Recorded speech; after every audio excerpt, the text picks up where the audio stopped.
حضرت یعقوب علیہ السلام کی کل 4 بیویاں تھیں، جن سے اللہ نے انہیں 12 بیٹے عطا کیے جو آگے چل کر بنی اسرائیل کے 12 قبائل بنے۔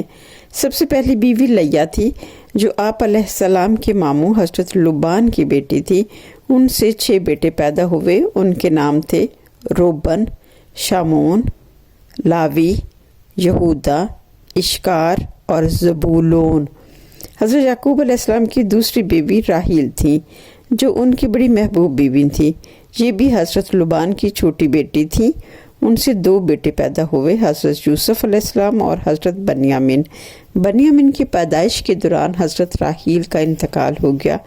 تیسری بیوی زلفا تھی جو کہ لیا کی خادمہ تھی۔